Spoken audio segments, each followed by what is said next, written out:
नमस्कार मित्रों, सत्य की विजय में आपका स्वागत है। मैं हूं विजय त्रिवेदी। पश्चिम बंगाल की राजनीति जब से विधानसभा चुनाव हुए तब तो हरकत में है ही। वहां पर लगातार जो टीएमसी है, तृणमूल कांग्रेस, उस पार्टी में टूट हो रही है। कल भी एक और बड़े नेता मदन मित्रा साहब चले गए, वहां से भारतीय जनता पार्टी में नहीं आए, लेकिन ऋतुपत बनर्जी के साथ चले गए। लेकिन पार्टी लगातार कमजोर होती जा रही है। जब से विधानसभा चुनाव हुए उसके बाद सरकार ने जो काम करना शुरू किया वो अलग है। सरकार के काम में एक और महत्वपूर्ण मसला आया, वो है तस्लीमा नसरीन का। तस्लीमा नसरीन को आप जानते ही होंगे, देश दुनिया में सब लोग जानते हैं। नॉवलिस्ट हैं, उपन्यासकार हैं, बांग्ला भाषा की हैं, बांग्लादेश से हैं। उनके उपन्यास काफ़ी चर्चा में रहे हैं, वो खुद भी चर्चा में रही हैं और बहुत लंबे समय से हिंदुस्तान में रही हैं। पहले वो कोलकाता रहती थी और अक्सर कहा जाता था, जो तस्लीमा जी कहती थी कि ढाका उनका पहला घर है और कोलकाता उनका दूसरा घर है। लेकिन बरसों बरस हो गए, 18 साल हो गए, 19 साल हो गए कि जब पश्चिम बंगाल में लेफ्ट की सरकार थी, वामपंथी सरकार थी, तब वहां पर उनके एक उपन्यास को लेकर काफ़ी हंगामा हुआ और उन्हें कोलकाता छोड़ना पड़ा। वो दिल्ली आकर रहने लगी। अब खबर आई है कि इस बार 1 अगस्त को वो दिल्ली से कोलकाता जा रही हैं। 18 साल बाद, 19 साल बाद दिल्ली से कोलकाता जा रही हैं, जिसे वो अपना दूसरा घर कहती थी। क्या वो वहां पर शिफ्ट होंगी? क्या जो सरकार में बदलाव हुआ है, उसका ये कोई बड़ा मैसेज है? और क्या जो साहित्य जगत है, राजनीतिक जगत है, उसको इस पूरी घटना को, तस्लीमा नसरीन के दिल्ली से कोलकाता पहुंचने को कैसे लिया जा रहा है? कांग्रेस पार्टी, तृणमूल कांग्रेस और लेफ्ट पार्टी कैसे ले रही है? क्या अब भी उनका विरोध बना हुआ है? इस सब पर चर्चा करेंगे हमारे बड़े भाई वरिष्ठ पत्रकार जयंत घोषाल साहब के साथ। जयंत घोषाल साहब हिंदुस्तान की राजनीति को और पश्चिम बंगाल की राजनीति को खास तौर से बेहतर तरीके से, बारीकी से जानते हैं। पूरे पश्चिम बंगाल चुनाव में हम उनका ज्ञान लेते रहे और बताते रहे कि कैसे क्या क्या बदलाव हो रहा है। सर, बहुत बहुत प्रणाम। आ, राजनीति की बात तो अलग करते ही रहे हम आपसे, लेकिन ये एक नई तरह की राजनीति है। पहले मुझे समझाइए कि तस्लीमा नसरीन के कोलकाता जाने का क्या मतलब है और क्या कार्यक्रम है? आपने एक बहुत अच्छा आर्टिकल लिखा है एनडीटीवी में, वेबसाइट पे मैं वो पढ़ रहा था। लेकिन हमारे जो लोग हैं, दर्शक हैं, उनको भी समझ में आना चाहिए कि क्या मायने हैं और क्या चीज है, क्या घटना है। देखिए, लगभग 20 साल मतलब 2007 में कलकत्ता छोड़ के चले गए थे और मुझे वो दिन याद है। जी। 21 नवंबर उस दिन रात में साइलेंटली, और बुद्धदेव भट्टाचार्य चीफ मिनिस्टर थे। और दुखद इस बात की है, जहां वो रहते थे कलकत्ता में, पहले तो ढाका से, जब ढाका के जो इस्लामिक फंडामेंटलिस्ट फोर्स है और वो थ्रेट परसेप्शन हो गया, तो उनको ढाका से ढाका छोड़ना पड़ा, बांग्लादेश छोड़ना पड़ा। और जिस समय तस्लीमा नसरीन बांग्लादेश छोड़े थे, उस समय भी she was a celebrity author. वो ढाका में भी बहुत परिचित व्यक्तित्व थी और वो माने जाने डॉक्टर थी, एमबीबीएस डॉक्टर। और she was a renowned doctor also. और फैमिली, पिताजी, मतलब she was a, you can say कि जो सिविल एस्टेब्लिश्ड था। सोसाइटी ढाका में, हाँ, वो ऐसे नहीं है कि। तो पश्चिम बंगाल में आना, मतलब पहले जब वो आए थे हाउस अरेस्ट पश्चिम बंगाल में, मतलब वो रहे थे। और उसको जो दिया जाता है वीसा, मतलब बेसिकली ऑफिशियली एक परमिट कहा जाता है, और वो हाँ, परमिट मिला था और वो हाउस अरेस्ट कलकत्ता में थे। फिर भी कलकत्ता कलकत्ता थे तस्लीमा के लिए। और वो मिलना जुलना, खासकर जो साहित्य जगत है उनके, जो बंगाल में उनके जो, और तब तक तो तस्लीमा बंगाल में बहुत फेमस हो गए थे। जैसे कलकत्ता का सबसे बड़ा जो ग्रुप है आनंद बाजार पत्रिका, बंगला मीडिया का, वो उनके किताब छपे थे। और वो सबसे बड़ा जो रिवॉर्ड है आनंद पुरस्कार, वो भी मिले थे, अवार्ड जो है। लेकिन पश्चिम बंगाल में सब कुछ ठीक ठाक चल रहा था। लेकिन जो फंडामेंटलिस्ट मुस्लिम जो ढाका में, मतलब जो उनको खिलाफ वो मूवमेंट शुरू किया था, और वो पश्चिम बंगाल में भी उनके संगठन बोले या जो कॉन्स्टिट्युएंसी है, जो क्लाइंटेल है, वो कलकत्ता में भी आज भी है। तो वो तस्लीमा के खिलाफ शुरू किया। जब एक किताब आया, किताब का नाम था दिखंडित, दिखंडित मतलब आप समझ सकते हैं कि दो मतलब आइडेंटिटी का स्प्लिट दो ऑफ पहचान आइडेंटिटी, जी क्योंकि वो बंगाली है लेकिन वो मुस्लिम है, लेकिन she is not a fundamentalist Muslim. तो कहते हैं कि जो हमारे जो सत्ता है, जो आइडेंटिटी है, और वो अखंडित है, उसको दिखंडित नहीं करना चाहिए। बेसिकली इनके ऊपर कैसे फंडामेंटलिज्म जो है वो सेकुलरिज्म का खतरा है और वो खंडित कर रहा है। तो मुस्लिम फंडामेंटलिस्ट घर के सामने लगातार वो नाराबाजी शुरू किया और बोला है कि we should arrest Taslima, Taslima को यहाँ से जाना चाहिए। और Buddhadeb Bhattacharya although he was a liberal chief minister, लेकिन पार्टी जो है ना, और वो पार्टी ऑफिस अलीमुद्दीन स्ट्रीट से भी ज्यादा दूर नहीं रहते थे, और वो जो एरिया है वो मुस्लिम घेटो था। और बुद्धदेव भट्टाचार्य संभाव उस समय उनको लगा, बेसिकली पार्टी का डिसीजन था कि इनको दिल्ली में भेज दिया जाए। तो दिल्ली में प्रणब मुखर्जी थे। प्रणब मुखर्जी उस समय मतलब बहुत हेल्प किए थे बुद्धदेव भट्टाचार्य को, और तस्लीमा को भी बेसिकली रिजॉल्व करना। आप जानते हैं प्रणब मुखर्जी ये जहां भी कॉन्फ्लिक्ट रेजोल्यूशन होता के लिए माना जाता था, ही वॉज माना ए जाता वेरी है उनको जी कॉन्सेंसस बनाने के लिए उनके। तो उन्होंने क्या किया, कलकत्ता से दिल्ली में बुद्धदेव भट्टाचार्य का रिक्वेस्ट एक्सेप्ट करके गवर्नमेंट ऑफ इंडिया बसंत कुंज के पास एक सेफ हाउस बोलते हैं ना आईबी का, जी वहां जहां फिर से हाउस अरेस्ट करके। लेकिन आप जानते हैं बसंत कुंज, बसंत विहार एरिया कैसे एरिया है, जहां बहुत डिप्लोमेटिक एरिया है और डिप्लोमेट्स रहते हैं सुनसान है। और तस्लीमा का जो basically she is a author, और वो बंगाली ऑथर, और बंगाल के जो संस्कृति के साथ मिलना जुलना ये सब, ऑल दो प्रणब मुखर्जी बहुत ख्याल रखते थे। मुझे याद है प्रणब मुखर्जी तो पूछते थे सरकारी लोगों को कि वो बंगाली है, मछली बहुत पसंद करते हैं, वो खुद अच्छा कुक है। तस्लीमा बहुत बढ़िया खाना बनाते हैं, खासकर फिश करी का डिफरेंट डिफरेंट रेसिपी एक्सपेरिमेंट करते हैं। और उनके बहुत पेट है, बिल्ली अभी तो बहुत मतलब नहीं है, अभी गुजर गए, लेकिन उस समय तो she was a very host, good host थे, सब लोगों को बुलाना, मिलना जुलना, सोशल मीडिया से भी ज्यादा फिजिकली किसी के साथ मिलना, जैसे बंगला में हम लोग बोलते हैं अड्डा, मतलब गपशप।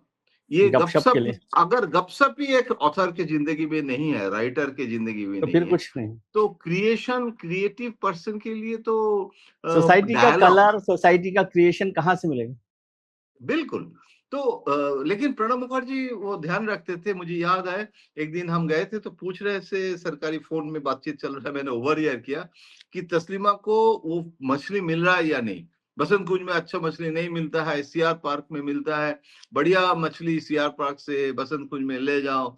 लेकिन तस्लीमा के जो सेटिस्फैक्शन, जो वो सिर्फ मछली के सप्लाई होने अच्छा से होना ये इशू नहीं था। तो eventually she shifted to Chittaranjan park. Chittaranjan park में जहां वो आज भी रहती है, वो अच्छा बंगाली सामने बंगाली बंगाली ज्यादा गेटो है, रहते हैं वहाँ बंगाली एरिया है। और वहाँ जो ब्लॉक में रहते हैं वहाँ पार्क है, और वो पार्क में वो जो टॉप फ्लोर में रहते हैं, जहाँ टेरेस है, बैल्कनी है, बहुत पेड़ पौधा है, सामने पार्क है। तो समहाउ, और उनमें जो बंगाली सोसाइटी है सबके साथ मिलना जुलना, बंगाल एसोसिएशन, बुक फेयर, जहां भी कालीबारी है, दक्षिण दिल्ली कालीबारी, मेन कालीबारी, हर जगह वो जाते थे और वो सबके साथ बात करना। मुझे याद है कि बंगाल एसोसिएशन का एक ऑडिटोरियम है गोल मार्केट के पास, मुक्तोधारा नाम मुक्त है, धारा और मुक्तोधारा, और वो मुक्तोधारा ऑडिटोरियम में वो खुद प्रोग्राम करते थे, seminar, symposium.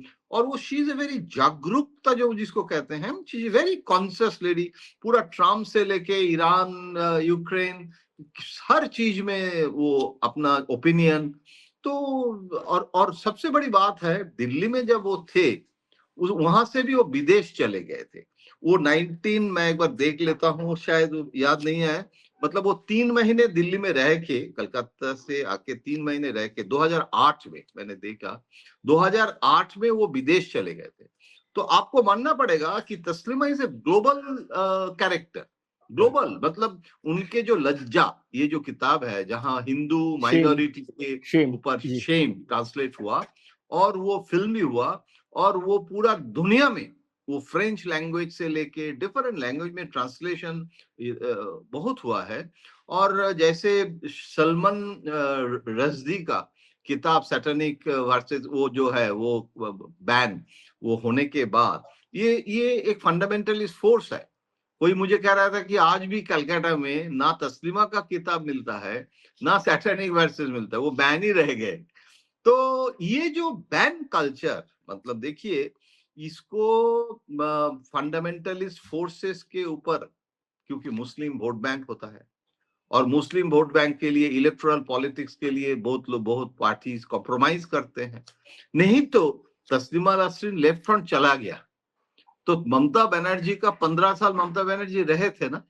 With all due respect to Mamata Banerjee, मेरा दुख इस बात की है, इसमें आप जैसे शुरू किया ना, इसमें पॉलिटिक्स नहीं है।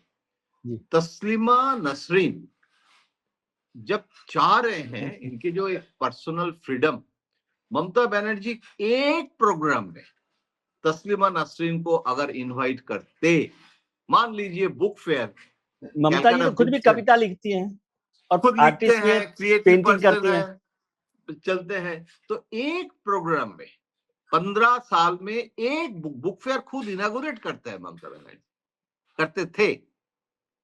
तो एक प्रोग्राम में एक इवेंट में तस्लीमा नसरीन को बुलाना ये क्या कोई बहुत बड़ी बात तो नहीं था, लेकिन नहीं किया गया है।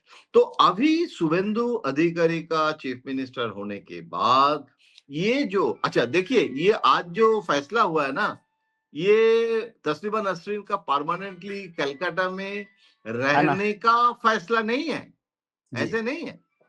ये तस्लीमा नसरीन को एक दिन प्रोग्राम का में एक प्रोग्राम है और वो 2-3 संगठन है, वो 2-3 संगठन मिल के एक प्रोग्राम कर रहे हैं तस्लीमा के ऊपर, और उसमें तस्लीमा का किताब के ऊपर चर्चा, तस्लीमा नसरीन का जो कविता है, तस्लीमा नसरीन का जो ये जो उनके जो पोएम्स, वो उपन्यास के कुछ अंश ये वो पढ़ेंगे, और वो रीडिंग होगा। तो ये जो सब है ये चर्चा तस्लीमा नसरीन के ऊपर होगा। लेकिन अभी ये चीफ मिनिस्टर का ये जो सैंक्शन देना आने का ऐसे नहीं है कि अभी परमानेंटली, मुझे लगता है कि परमानेंटली भी तस्लीमा नसरीन चाहते हैं कलकत्ता में रहने के लिए।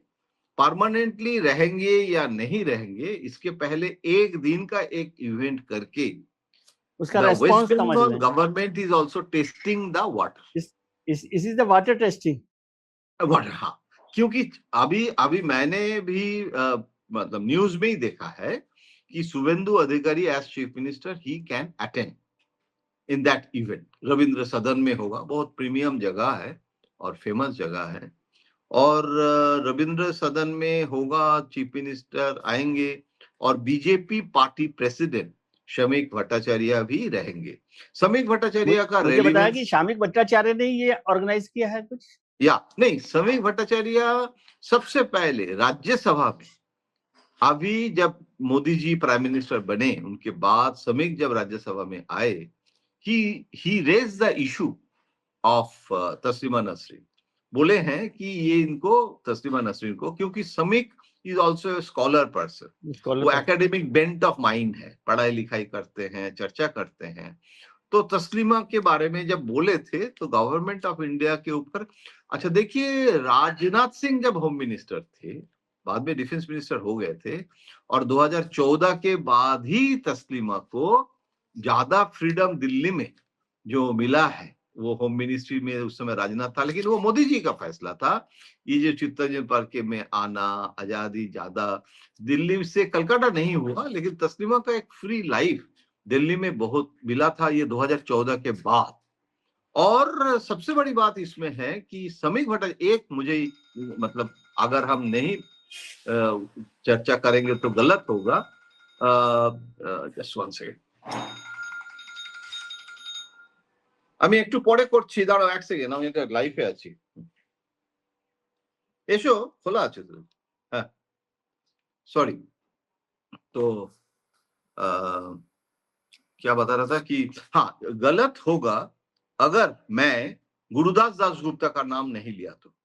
क्योंकि गुरुदास दासगुप्ता भी पार्लियामेंट के मेंबर थे, राज्यसभा में भी थे, और जिस समय लेफ्ट के हर लीडर अपोज किए थे, और आज भी सीपीएम पार्टी तस्लीमा को वेलकम नहीं कर रहे हैं। ये सबसे बड़ी बात है। आज भी सलीम पार्टी सेक्रेटरी है, सलीम की तरफ से भी स्टेटमेंट नहीं है कि वेलकम है। रैदर ये क्रिटिसाइज हो रहा है कि आरएसएस बीजेपी का कम्युनल पॉलिटिक्स का हिस्सा है तस्लीमा नसरीन। ये लेफ्ट का कहना है। बिल्कुल ठीक है जी। ये और कांग्रेस भी इसमें अप्रिशिएट नहीं कर रहे हैं, और तृणमूल के तरफ से कोई बयान नहीं है, क्योंकि तृणमूल कांग्रेस खुद फंसे हैं अपने समस्या में। अभी उनके लिए तस्लीमा नसरीन को सपोर्ट करना, अपोज करना। और सबसे बड़ी बात क्या जानते हैं, इस समय शुभेंदु अधिकारी का अभी तो हनीमून पीरियड हम कहते हैं, पॉलिटिकल हनीमून पीरियड। इस समय बहुत जल्दी बहुत कुछ फैसला ले रहे हैं, क्योंकि ये फैसला इसीलिए ले रहे हैं कि इस समय क्रिटिसाइज करना। अभी देखिए ना, जो रेड रोड में ओपनली नमाज जो होता है ईद के समय, शुभेंदु अधिकारी ने कहा कि ठीक है नमाज करो, लेकिन वो ब्रिगेड पैरेड जहां अलग से वो जो मेन रोड है उसके ऊपर नमाज नहीं किया जाएगा, बंद कर दिया। बहुत सालों से चल रहा था, ज्योति बासु ने स्टार्ट कराया था। तो उस समय कोई मुस्लिम ऑर्गेनाइजेशन इस बार अपोज नहीं किया। रैदर जो चेयरमैन था ये पूरा कमिटी का, वो तृणमूल कांग्रेस का काउंसिलर जावेद खान था। वो खुद स्टेटमेंट किया, बहुत बढ़िया, अच्छा हुआ ईद सेलिब्रेशन हमारा ब्रिगेड में करने से। तो मुझे लगता है इस समय वो जो एग्रेसिव फंडामेंटलिस्ट एक्सप्रेशन टेक्निकली वो जो करने का जो स्पेस वो तो है, ऐसे नहीं है कि वो फंडामेंटलिस्ट फोर्स चला गया, लेकिन इस समय जो प्रोएक्टिव शुभेंदु अधिकारी रोल, उसमें इसको काउंटर करना, चैलेंज करना, वो पब्लिक ओपिनियन रेदर पश्चिम बंगाल के जो मूड है वो मूड है वेलकम मूड टू तस्लीमा। सिर्फ मुझे एक शंका है जी, बांग्लादेश, क्योंकि बांग्लादेश में अभी तक तस्लीमा नसरीन को कलकत्ता ले आने के बारे में कोई चर्चा अभी तक मैंने देखा नहीं, और दिनेश त्रिवेदी को हाई कमिश्नर बना के नरेंद्र मोदी जी ने भेजा है, political recruitment in Bangladesh as a high commissioner for the first time. अभी वहां अगर जमात तस्लीमा को लेके हंगामा शुरू किया, तो जिस समय बीएनपी का गवर्नमेंट इलेक्टेड होके आए हैं और तारिक जिया का ये कल दिल्ली का एक सफर संभावना है, और गवर्नमेंट ऑफ इंडिया का स्टैंड है कि हमारा जितना भी समस्या है वो फंडामेंटलिस्ट फोर्स के साथ, और शुभेंदु अधिकारी तो घुसपैठिया और ये इशू अमित शाह जी ने भी बोलते रहते हैं। लेकिन मोदी जी का कहना है कि इट डजंट मीन कि हमारा इंडो बांग्लादेश जो बायलैटरल रिलेशनशिप इसके हम इनके पक्ष में है और चाहते हैं कि बांग्लादेश के साथ, इसीलिए देखिए पावर सप्लाई भी एक दिन के लिए बंद कर देना, ये सब नेगेटिव अप्रोच में गवर्नमेंट ऑफ इंडिया नहीं गए। और ह्यूमैनिटेरियन इशू में आज भी एड पैसा बंद नहीं किया, एक्सपोर्ट इंपोर्ट। तो इसीलिए मुझे लगता है कि इसमें जमात इतना एक्टिवली नेगेट करने का अभी तक नहीं हुआ, लेकिन ये अगर परमानेंटली तस्लीमा नसरीन रहे उसमें क्या रिएक्शन होगा, ये matter we have to see, we have to watch. लेकिन अभी तक तस्लीमा का कलकत्ता में वेलकम मूड है पश्चिम बंगाल में। दादा इसमें दो बातें हैं, दो अलग अलग बातों को आप अलग अलग जवाब दे सकते हैं, लेकिन मैंने कहा एक जो बहुत सारे लोगों ने कहा कि भाई आरएसएस बीजेपी का एजेंडा है ये, तो आरएसएस बीजेपी की सरकार है और वो एंटी जो फंडामेंटलिस्ट हैं उसका एक मूड उनका बना हुआ है, बार बार उस पर काम कर रहे हैं, तो इसलिए शुभेंदु सरकार के लिए तो ये पॉलिटिकली फायदेमंद चीज है। वो अपने जो ऑडियंस है उसको कैटर कर रहे हैं इस हिसाब से, ठीक है। और यदि फंडामेंटलिस्ट भी सामने आते हैं तो उससे शुभेंदु को कोई नुकसान होने वाला नहीं है, ऐसा आप सोचते हैं? हाँ, पॉलिटिकली स्टेट लेवल में पश्चिम बंगाल में शुभेंदु का नुकसान तो नहीं है, मतलब ओनली लाभ ही है, पॉलिटिकल लाभ ही है। और जो बीजेपी आरएसएस का एजेंडा और आइडियोलॉजिकल स्टैंड, देखिए विजय जी, पॉलिटिकल पार्टी अपना एजेंडा इम्प्लीमेंट तो करेगा ही ना। ये तो पॉलिटिकल पार्टी और इलेक्टेड गवर्नमेंट है, इलेक्टेड पार्टी है, तो पार्टी जो एजेंडा वो इम्प्लीमेंट करना, that is the part of the democracy. ये आप नहीं बोल सकते हैं। अगर राम मंदिर आपका नहीं, ठीक है। पार्टी एजेंडा है तो उसमें आपको तो आपको अच्छा लगे या ना लगे, अगर प्रतिपक्ष उसको अपोज भी करे, लेकिन मोदी जी जो कर रहे हैं वो तो वाजपेयी आडवाणी जी के समय से बीजेपी का जो मेन 3 कोर इश्यूज उसी को इम्प्लीमेंट कर रहे हैं। तो इसीलिए मुझे घुसपैठिया का इशू भी नरेंद्र मोदी का कोई अपना डिस्कवरी नहीं है। घुसपैठिया का इशू तो कब से बीजेपी का वो तो पार्टी का हमेशा से रैदर बीजेपी का जनसंघ के वक्त से चल रहा है। जनसंघ है, तो मोदी जी वही कर रहे हैं जो करना चाहिए उनके पार्टी। वो तो कम्युनिस्ट लीडर नहीं बन गए ना, तो वो तो हाँ, बीजेपी का आरएसएस का ही लीडर है। तो इसीलिए मुझे इसमें कोई कंफ्यूजन नहीं है।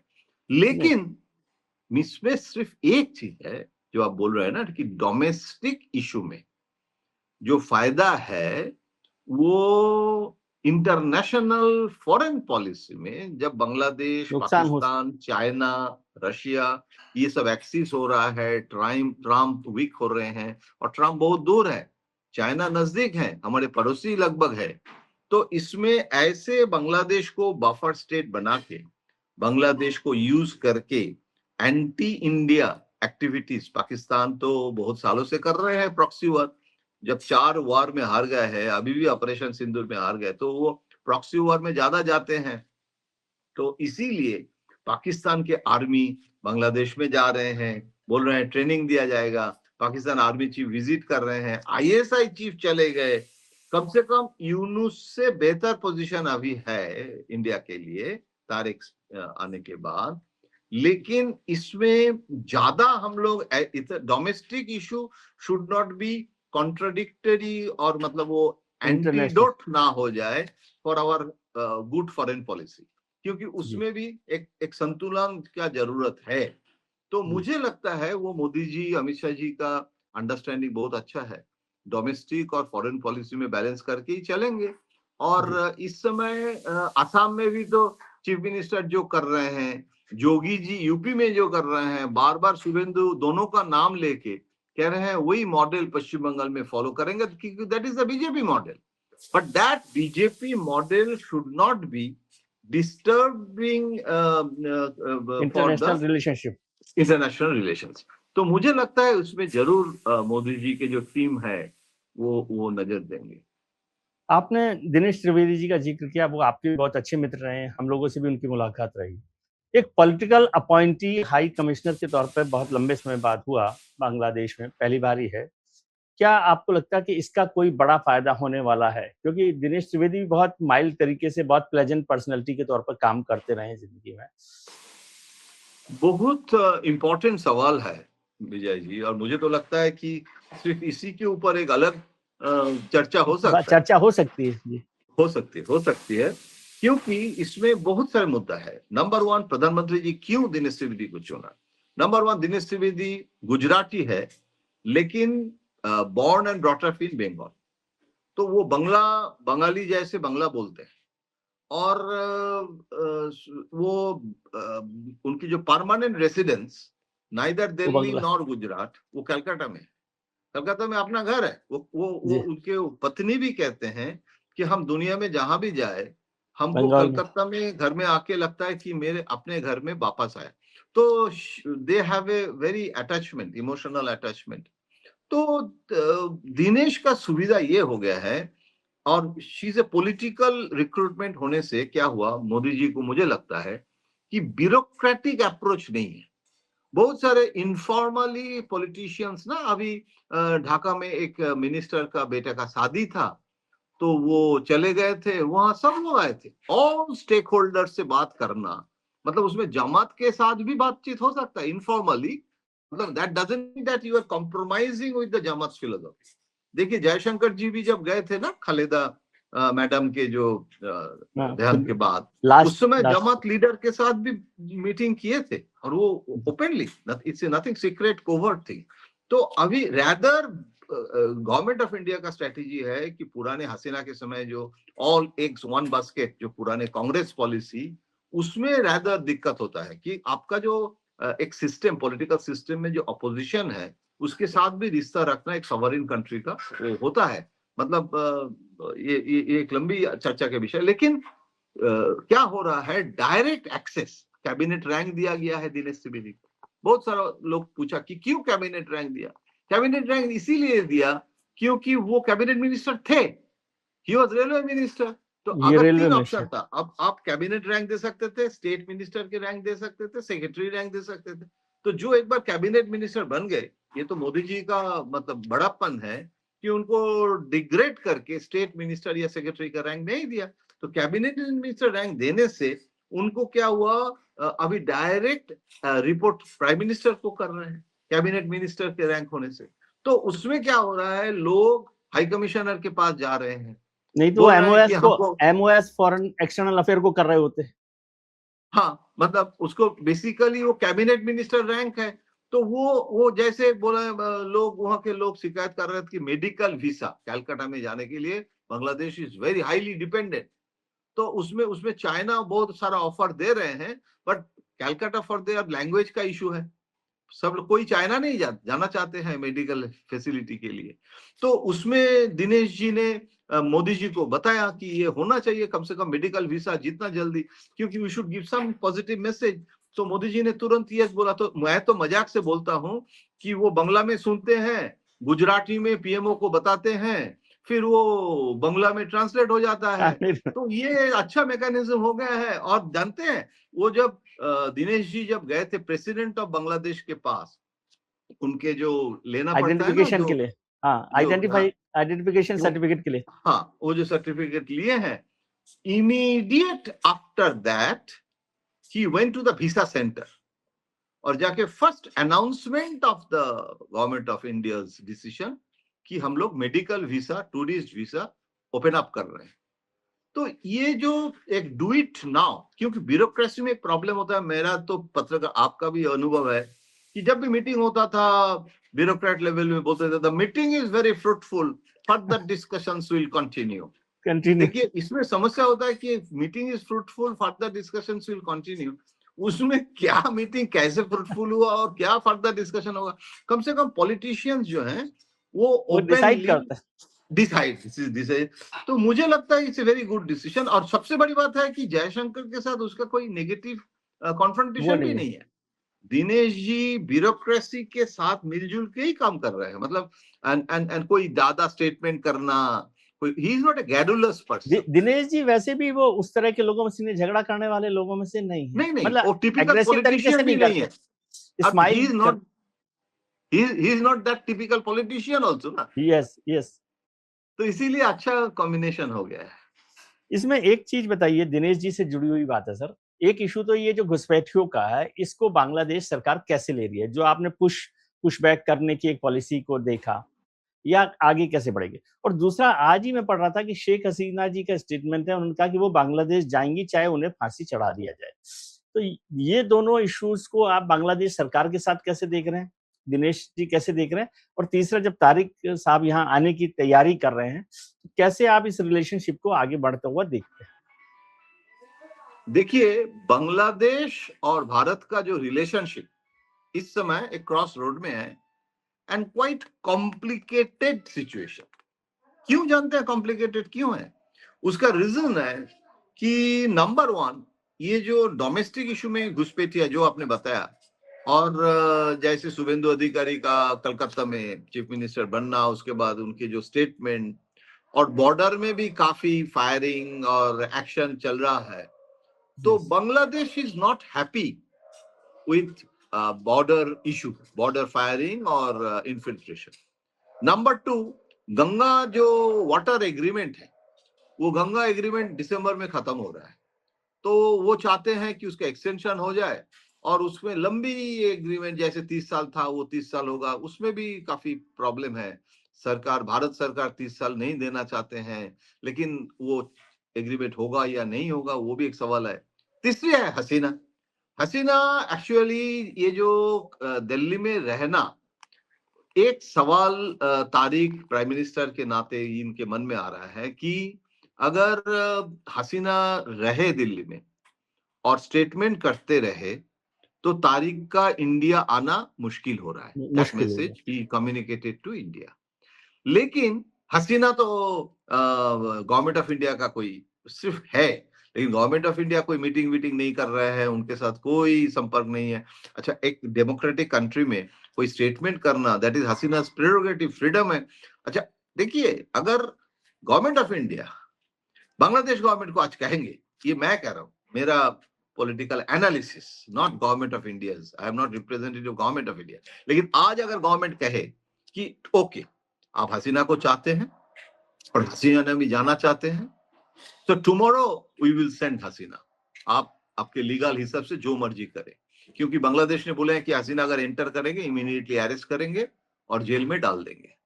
तो वो बांग्लादेश का सॉवरेन कंट्री का अपना डिसीजन है। आप चाहते हैं तो हम भेज देते हैं, हसीना भी चाहते हैं तो हम भेज देंगे। इंडिया का कोई मॉरल रोल तो नहीं है, हम लोग उनके गार्डियन तो नहीं है कि इसमें क्या अच्छा है क्या बुरा है, तो हम भेज दें। दोनों अगर चाहते हैं तो ठीक है।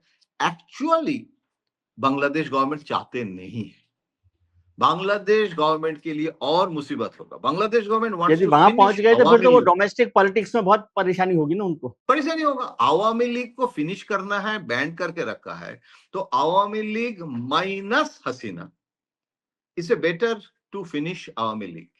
अगर हसीना वापस आ जाए तो there is a possibility of revival of the emotional sentiment and all this issues, क्योंकि समय धीरे धीरे होता है ना।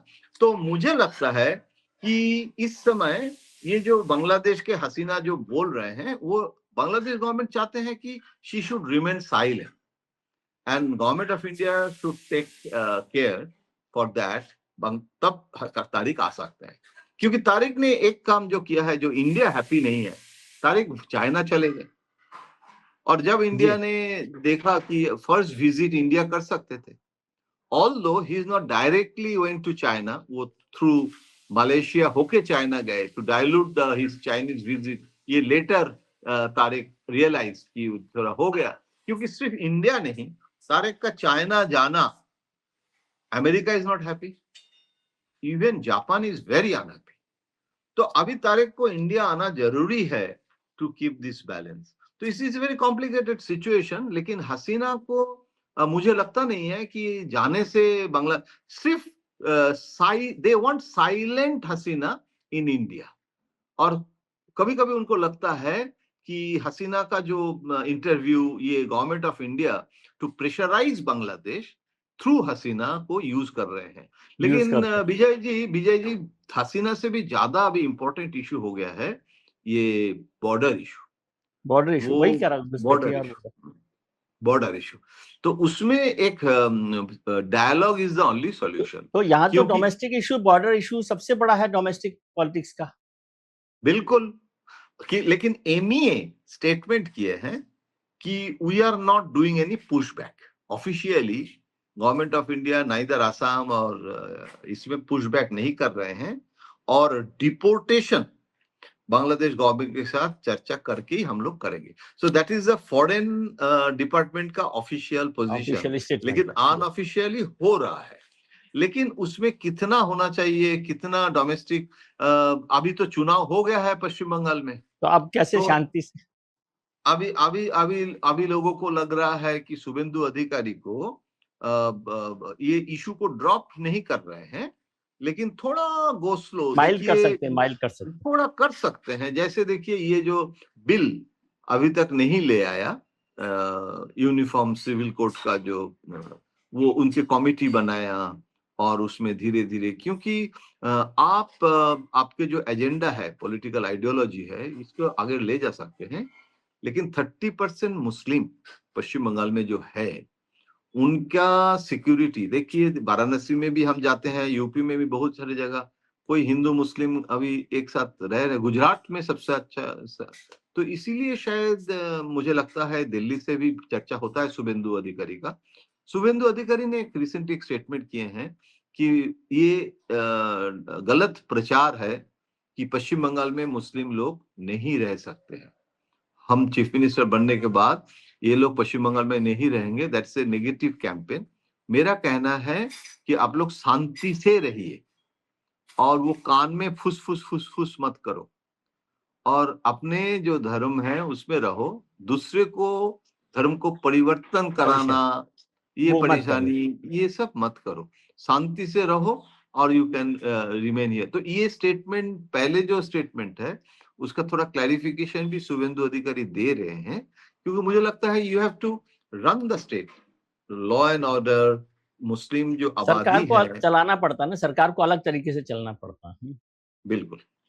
दादा एक आखिरी सवाल, मतलब इससे थोड़ा सा पीछे जा रहे हैं जहां से शुरू किया था हमने, कि देश भर में और हम लोग मतलब जो देश का एक मूड मिजाज है उसमें एक डिजाइन है कि लेफ्ट जो है वो सेक्युलर पार्टी है थॉट प्रोसेस में, और आर्ट एंड लिटरेचर पर उसका बड़ा मोहब्बत है।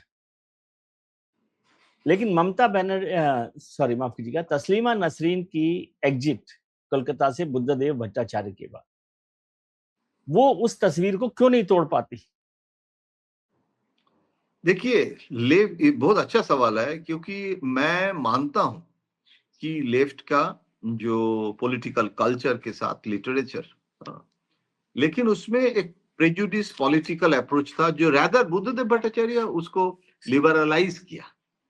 पहले जो ओल्ड मार्क्सिस्ट, उनमें ना एक वर्ड यूज किया जाता था, ये बेसिकली सोवियत यूनियन से आया था, कि मार्क्सिस्ट आर्ट, मार्क्सिस्ट लिटरेचर।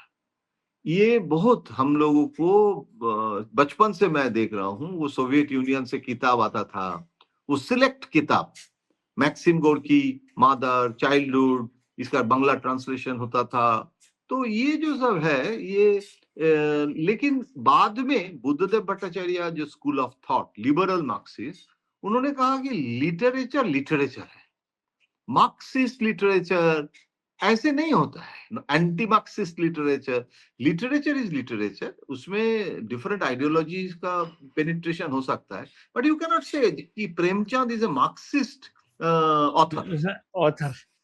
तो तब तो प्रेमचंद का सबसे बड़ा मार्क्सिस्ट देना चाहिए हाँ, उनके। जो प्रेमचंद ने तो लिखा वो तो सब मार्क्सिस्ट है कुल मिलाकर। मार्क्सिस्ट है, तो इसीलिए ऐसे नहीं होता है, तो इसीलिए मार्क्सिस्ट वो एडजेक्टिव यूज करना बंद कर दिया था। लेकिन रविंद्रनाथ टैगोर को बुर्जुआ राइटर बोला था मार्क्सिस्ट ने, और मार्क्सिस्ट लिटरेचर अलग से, तो there is a over simplification. बाद में जब वो लिबरल आर्ट लिबरल के साथ मिल गए, वो बुर्जुआ आर्ट भी मार्क्सिस्ट लिटरेचर के साथ कॉन्फ्लुएंस हो गया, तो तस्लीमा के साथ आप जानते हैं बुद्धदेव भट्टाचार्य का फर्स्ट लेग में अच्छा रिश्ता था, very good relationship, Buddhadeb Bhattacharya was never anti Taslima. लेकिन देखिए, I do agree on that part, लेकिन क्या मैं इसको देखिए, फैक्ट क्या है उस पर बात करते हैं ना, रिलेशनशिप तो सबकी अच्छी होती है, शुभेंदु जी की भी सारे मुसलमानों से अच्छी है, माफ कीजिए नहीं मैं उस पर नहीं जाता। Buddhadeb Bhattacharya compromised with the party's dictum. हाँ, that's what I am saying कि फॉर द वोट बैंक। इसको क्या मैं लास्ट सवाल के तौर पे, फुल सर्किल है ये कि बुद्धदेव भट्टाचार्य ने इस्लामिक फंडामेंटलिस्ट के दबाव में तस्लीमा नसरीन को बाहर भेज दिया कोलकाता से, और शुभेंदु अधिकारी इस्लामिक फंडामेंटलिस्ट के लिए के जवाब में तस्लीमा नसरीन को कोलकाता बुला रहे। Is it a full circle?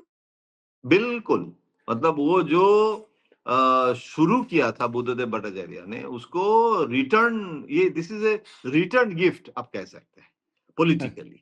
तो मुझे लगता है कि हाँ, politically it's a new chapter, और वो तस्लीमा को भी सूट करता है, शुभेंदु को भी सूट करता है, बीजेपी सेंट्रल लीडरशिप को सूट करता है।